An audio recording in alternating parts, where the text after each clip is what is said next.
Hey guys, it's Dee here. Hope you're all doing well. So today's video, as you can see by the title below, is going to be on this look over here. It is a makeup tips and tricks video that I have done in collaboration with Melissa. I'll link her Instagram down below, as well as the description of all the items that we used, as well as any product recommendations that she did suggest. So keep tuned for that. If you have any questions about this look or any of the products, then leave the comments down below and we will get back to you as soon as we can. I'm so excited to see how you guys feel about this look because I absolutely love it. Thank you so much, Melissa, for coming down and doing this for me. We've kept it very neutral on the eyes, so kept it a very like soft, neutral, earthy tone, as she said, eyeshadow look, and then we've given it that inner pop of highlight as well as the brow bone highlight. Kept the brows super natural, so they've kept in their actual shape, and then we've gone bam with the lips, so we've gone straight for a red. We thought it would give a nice retro look since I've got this polka dot outfit on, as well as some really bouncy voluminous curls going on. So if you guys want to see how we created this bronzy glowy dewy look, then just keep watching. Bye. First thing, so today we're doing like your everyday sort of occasion makeup. Yes. Always start with a clean base. Yeah. Clean base. Always prep the skin, and then when you go through with your makeup products, it'll be a lot more effective in the way it looks. Okay.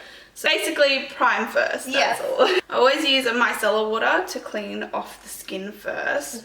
So you can either spray it on the face or use a little cotton pad and wipe it down. And if you were at home and you're doing it yourself, this is where you would like start with your like cleansing and all of that, if you were to get ready before. And if you were to suggest a cleanser, the cleansers are always based on your skin type. Okay. Go for something more gentle rather than an exfoliator, because if you do exfoliate and then put makeup on top, you've got a rough surface sort of thing. Yeah. So I use a lot of Korean Korean stuff. Yeah. They're really good. And most of it is like accessible through like Priceline, and even like yesterday I found like the best Korean sheet masks at Woolies. Yeah. And they were like $2 and they were really nice. Yeah. Okay. So Herb is a really great place. Okay, where is that? iHerb's online. So it's like a vitamin/grocery store that's the US based. The other option is Mecca. They've started slowly bringing in, you know, and if you're using medicated stuff, you obviously got to speak to your dermatologist or your doctor before you start going in with like all the crazy DIY stuff. Don't go there. Yeah, don't go there. For moisturizer, one of the best ones I recommend is this one by Embryolisse. It's just really hydrating, and you can even, if you're someone who doesn't like to wear like a lot of layers of makeup, this doubles as a primer as well. Oh, okay. But getting that. Yeah, if you start off with a base, you can, if you're doing it on yourself, you can use your hands. But I tend to use a brush because it's just saves me not poking you in the eye or something, and it's a little bit more hygienic if you're working on someone else. Try and work in thin layers and work it in more than like put a whole lot and then try and like keep rubbing. Yeah. You're better off building up slowly rather than like just going in all out. Yeah. Don't forget your neck. Another really important thing is eye cream. A lot of people don't really realize that, but it is a really important one. As soon as you're getting over 25, which I am now 25. Eye creams are really important. Yeah. Especially, and it's just a part of it should just be a part of your daily routine. But it also helps to have it under your makeup. It will stop your concealer from cracking or creasing or looking like it's too dry. If you find that it is dry, try going in with an eye cream before, like in your prep steps. Yeah. Like that much, if you can see. There you go. And one of the ones I really recommend is the Mecca one. It's really nice. It's really light, so it doesn't hinder like your makeup. Yeah. Try and keep a light one if you're going to put using it under makeup, and this one keeps it really hydrated. But when I go to sleep at night and stuff like that, I'm not sure if you've heard of the brand Analude. No. They are sold in Priceline. But they're really good as well. That's another one that's like a good skincare. Yeah. So when you're putting it on, just be really gentle. When you are putting it on yourself, make sure you're using your ring finger. That has the least amount of pressure. And you'll find with like our skin tone, Indian skin tones, you'll find that we do have a lot of dark circles under our eyes. Yeah, 100%. And it's just like, I feel like it's like a hereditary thing with our skin tone. Like, we're not one colour. No. So... nowhere are we one colour. Another way I like to hydrate the skin is a rose water or a facial spray. Yeah. This is the Mario Badescu one. It's the cucumber and mint, I think it is. Yeah. That one's really nice. I like to sometimes spritz it over my clients just to help lock in what they have already done for prep. And it just feels nice and refreshing. And it smells so good. It smells really good. And then we just go in with like just a fan just to make the process a little faster. It also helps relax people. Definitely did. Yeah.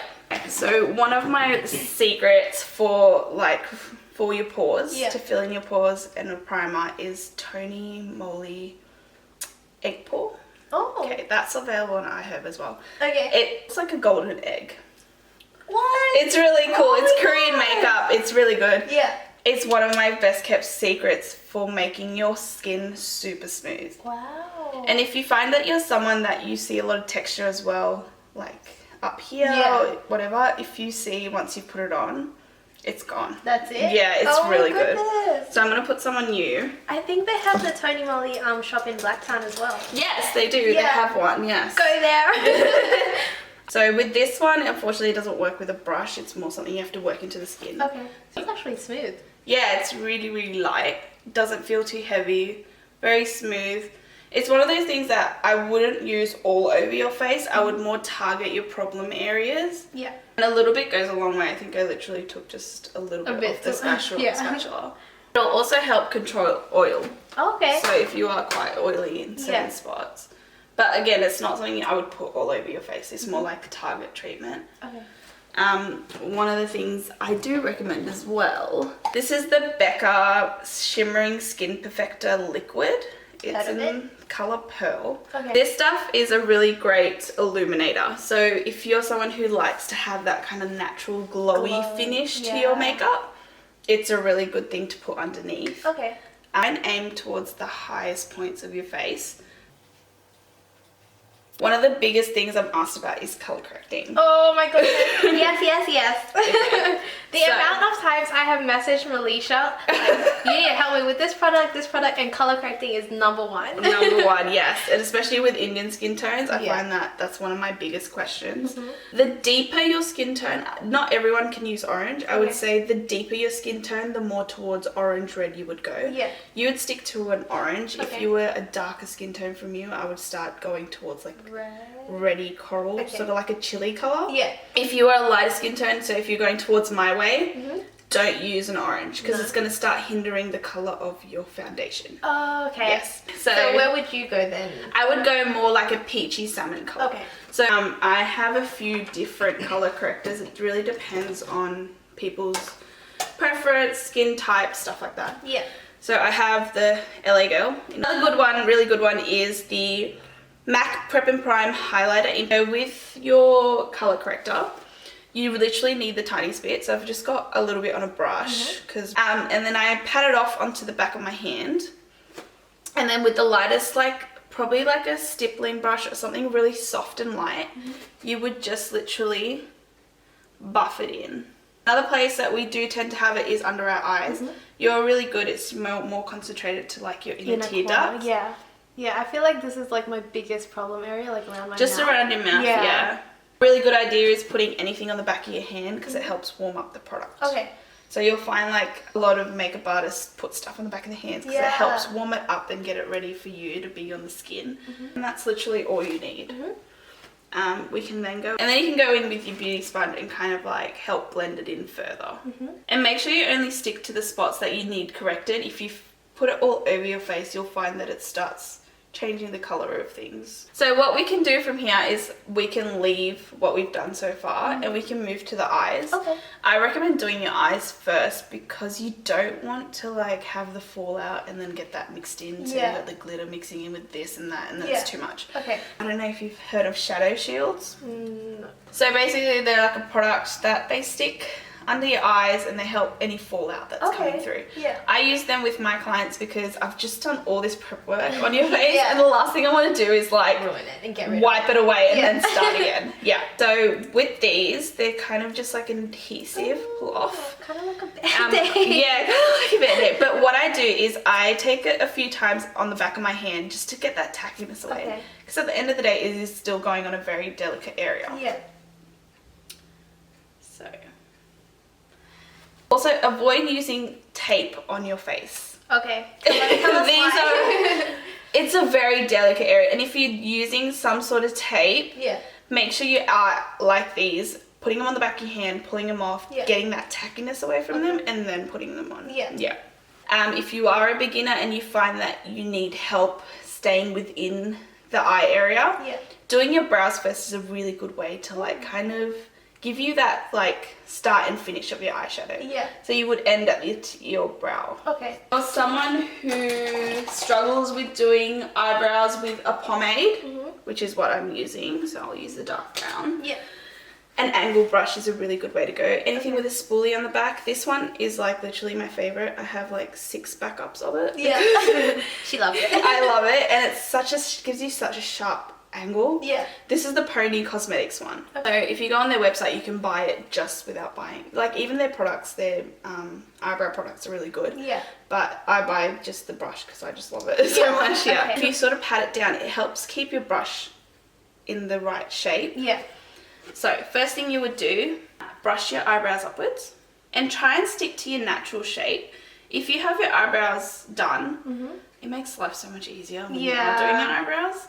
So one of the things to remember is there's 3 points to an eyebrow, and if you take like a pencil or even a like makeup brush, which will starting point, the brow lift, the up, there we go, and the tail of the brow. So find that you can measure it using something like this. So it's 1, 2, and 3. Always go in with a really light hand. And first go in and fill in the gaps. Sorry, the bottom of the start of the brow. It's a lot of words. I know. Well, it's just easy to show you. Okay, so we start there, wiggle up, and then you'll find that it kind of fills itself. So if you have a look, it's already like half the work is done. Yeah. We're always going to go and aim for the areas that are the most sparse. So...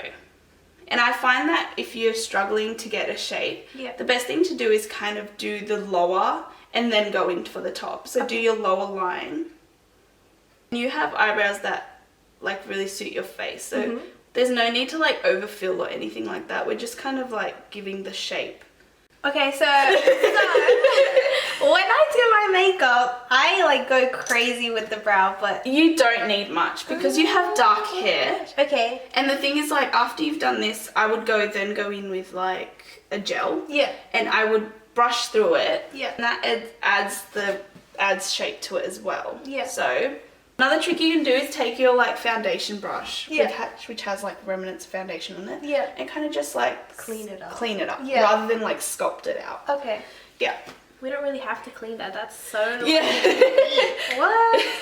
And one thing I like to do is when I get to the front of the brow, is turn the brush on an angle, so straight up, and then just flick upwards and mimic like hair-like strokes. All right. Because that's what will stop it from looking kind of blocky at the front. Alright, so just on that note, I had a friend ask me, what is a good brush set? Ooh, up brushes on eBay, if you're on a budget, are beautiful brushes. Okay. Zoeva are beautiful brushes as well. They're from Sephora, although higher price tag. Yeah. Sigma, again, beautiful brushes as well. Okay. High price point. Yeah. Just part-time retail life, you know. Yeah. So not everyone has that budget, but that's a good one as well. Yeah. And makeup brushes are really good. If you're looking for Priceline version, models prefer. Yeah. Okay. Beautiful brushes. Yeah. This one is what I use. This is my everyday foundation brush, and it's literally like, sometimes you can get it off at 40% off. Like, okay. So this is a really good brush. And it's super soft, and it's synthetic, so when you wash it, it doesn't go all crazy fibers. Yes. Okay. This is just a brow mascara. has a tint to it, so it helps fill in any sparse areas that you might have. Alright. This is a really good one, the Essence Make Me Brow. Oh, and they're only good. like, I want to say $5. Yeah. I feel like $5. Yeah. This is a really good one. This is a really good dupe for Gimme Brow by Benefit. Yeah. I know Benefit's products can be a little high end. Yeah. Invest in a really good eye primer. Okay. It doesn't have to be, again, expensive. Yeah.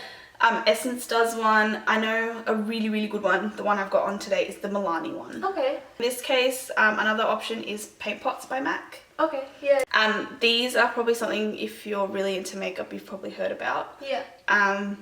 They're literally, if anyone knows about P. Louise, you'll see that they literally like create rainbows on the eyes. Oh. So they use these. These are something I would use if someone's asking for a really heavy look of an eye. Yeah. So cut creases, full on, you know. Oh, right, yeah. These are something that are really good. Anyway. That would probably move to our next question anyway. Yeah.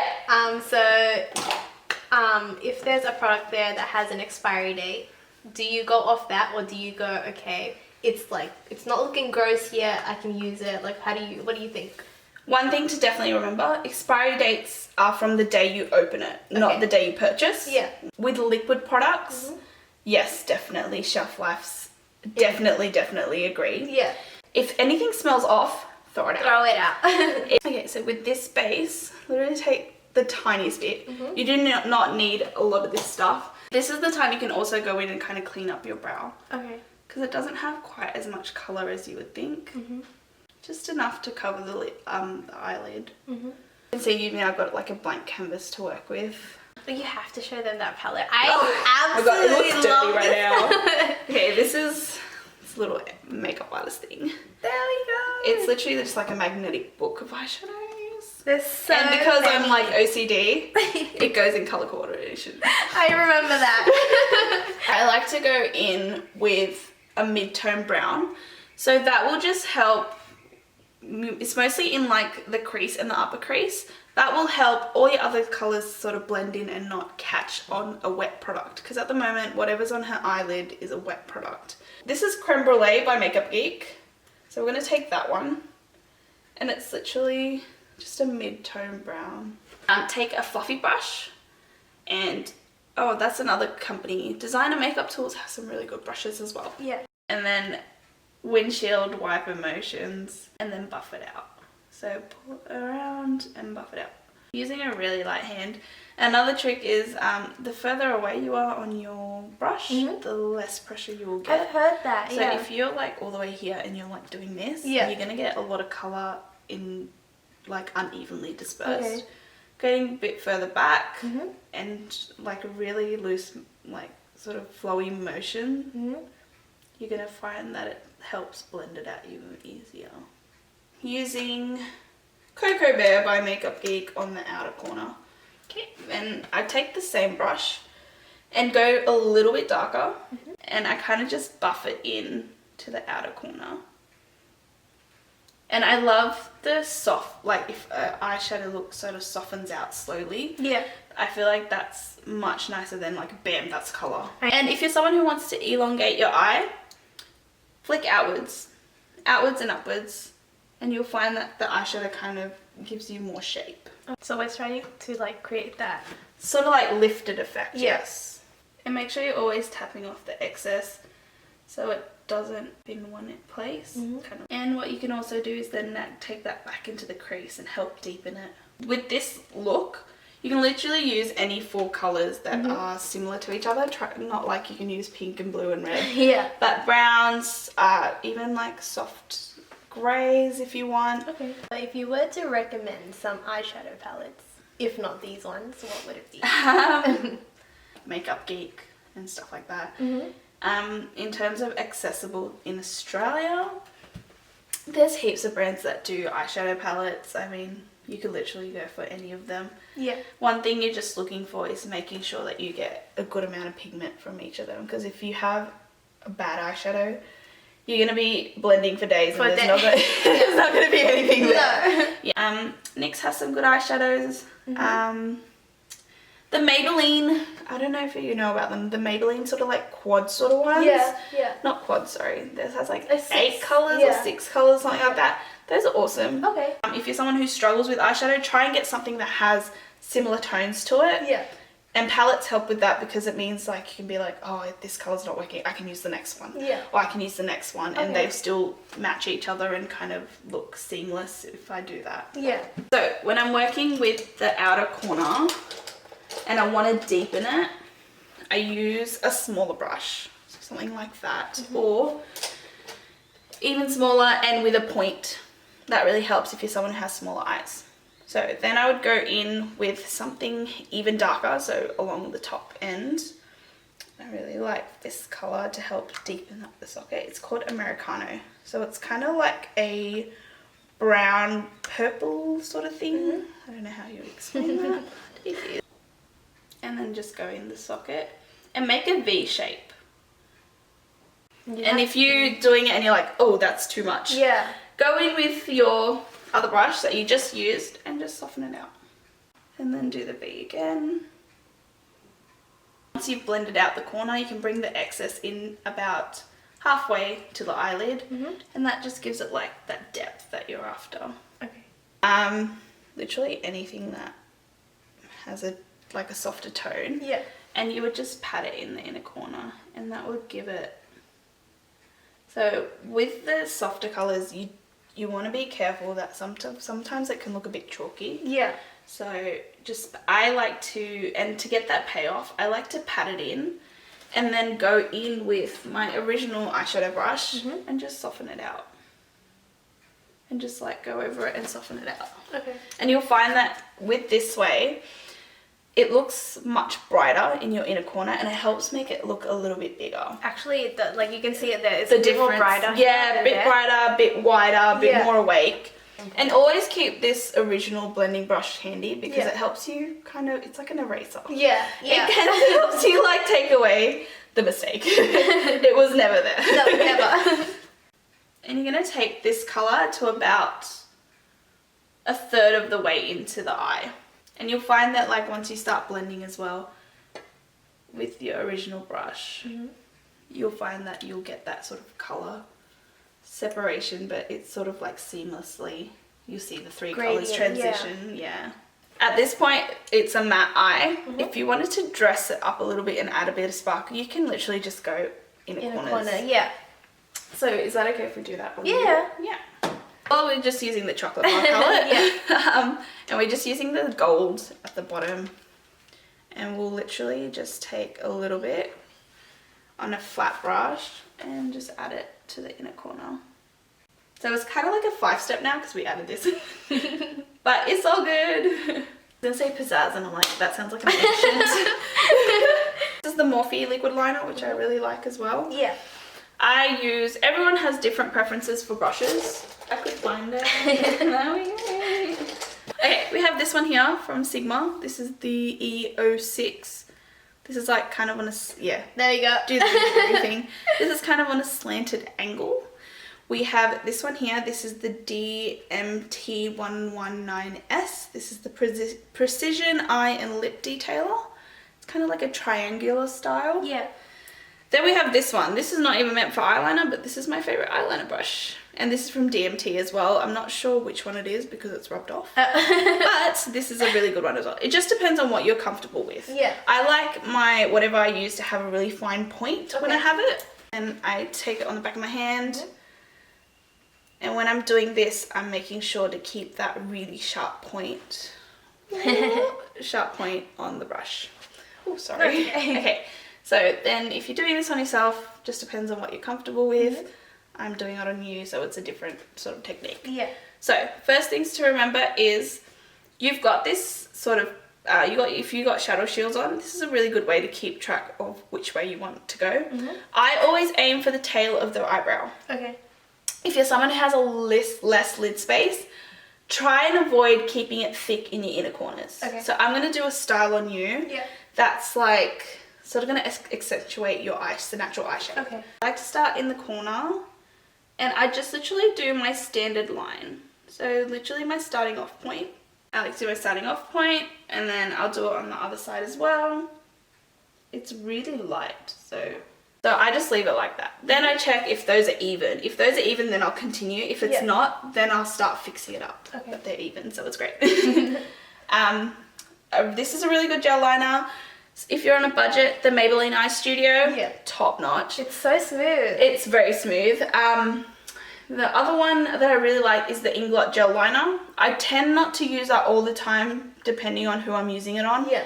It doesn't move once you put it on. Yeah. That's the problem with it. This is like my base mark. So with your eye shape, I didn't take the eyeliner all the way to your inner corner because I want to accentuate the shape that you have. Yeah. And make sure you fill in your lash line because that's one thing that you can't see when you're doing it. So all I would do is take my thumb very gently and lift up the eye, take the eyeliner and fill in the rest of her lash line. I try to avoid the top of the eye with the eyeliner, just her lash line, and then it goes into the wing. It's so sharp. Yeah, so can you see how it keeps your inner eye open? Yeah. Having your inner corner open. Yeah. Because if I put too much eyeliner on my top lid and then I open my eyes, like I can't see my eyeshadow. So I've done all that work for nothing. Yeah. And then if you have a really sharp angle on your brush, you can literally just go in and just extend out the wing is what I do. So it just helps with like making sure that they're proportionate. I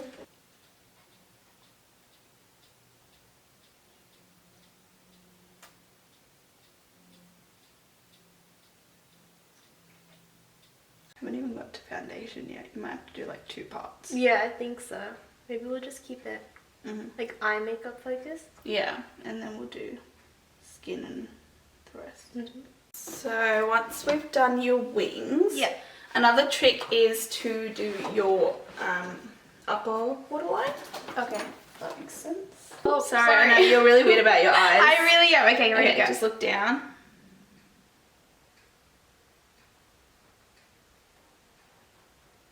Yeah, you're good. Yay. That wasn't as bad. No. Then what we will do is take these off. Take your original brush and just like pat it out. And for your face. Yay. Okay. Hey guys, I'm here with Melisha. Oh boy. Watch this day go crashing. Okay. Come. Okay, I'm gonna do this because that way it's easier. Basically like painting, like you don't just go in straight with paint, you put in all the back effort of like cleaning and doing all that first. Okay, I wouldn't know, but it's okay. Let's use another analogy. First, when you do shellac on your nails, right, you put your... I don't even get my nails. This is great, honestly. Good start, yeah, okay. Botox and stuff is the solution to that. But thank you. It's alright. I'm good. Yeah, and tap off any excess. Can't talk anymore. Go into your